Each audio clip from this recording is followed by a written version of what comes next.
जय हिंद भाइयों। आज हम पढ़ेंगे इकोनॉमिक्स का एक बहुत इंपॉर्टेंट टॉपिक है जिसका नाम है माइक्रो इकोनॉमिक्स और मैक्रो इकोनॉमिक्स में अंतर।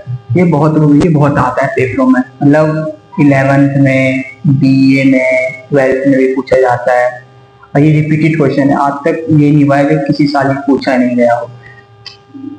माइक्रो इकोनॉमिक्स और मैक्रो इकोनॉमिक्स। माइक्रो हिंदी में कहते हैं हम सूक्ष्म अर्थशास्त्र और माइक्रो को कहते हैं हम समष्टि अर्थशास्त्र। ठीक है, तो अंतर पढ़ेंगे। तो पॉइंट नंबर 1 क्या है, जो the world micro means small. जो वर्ल्ड माइक्रो है, ये माइक्रो इसका मतलब क्या होता है, स्मॉल। स्मॉल मतलब छोटा होता है। और द वर्ल्ड मैक्रो, मैक्रो मतलब क्या होता है, लार्ज होता है, लार्ज। ठीक है, मतलब बड़ा होता है। सेकेंड पॉइंट है microeconomics the study of individual unit. क्या है, individual unit of the economics. मतलब microeconomics is a study, जो स्टडी करता है, इसमें जो हम पढ़ते हैं तो इंडिविजुअल यूनिट के बारे में पढ़ते हैं, मतलब व्यक्तिगत यूनिट के बारे में पढ़ा जाता है। और मैक्रो इकोनॉमिक्स में study of the economics of whole. Whole मतलब क्या है, पूरा मतलब विश्व स्तर पर पढ़ा जाता है, होल।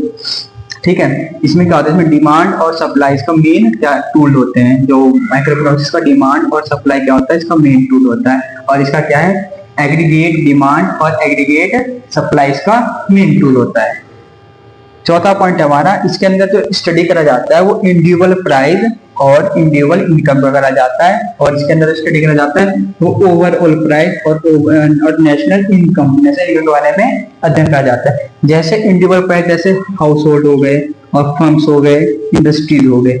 और इस ओवरऑल जैसे पूरे देश की जीडीपी हो गई, जीएनपी हो गई। ठीक है, तो इसके बारे में जो मैक्रो इकोनॉमिक्स है इसको कौन इफेक्ट करता है, इंडिविजुअल मार्केट। जो इंडिविजुअल मार्केट को डिसीजन होते हैं ना, वो इसे इफेक्ट करते हैं। लेकिन जो मैक्रो इकोनॉमिक्स होता है इसको कौन इफेक्ट करता है, गवर्नमेंट और सरकार द्वारा इसे इफेक्ट होता है। ठीक है, तो ये क्वेश्चन बहुत इंपॉर्टेंट है, आप इसका स्क्रीनशॉट ले सकते हैं। सीबीएसई के लिए भी है, यूपी बोर्ड के लिए है, एमए में भी आता है, ये बीए में भी आया हुआ है, बहुत बार क्वेश्चन रिपीट होता है, इसे आप ध्यान से करें।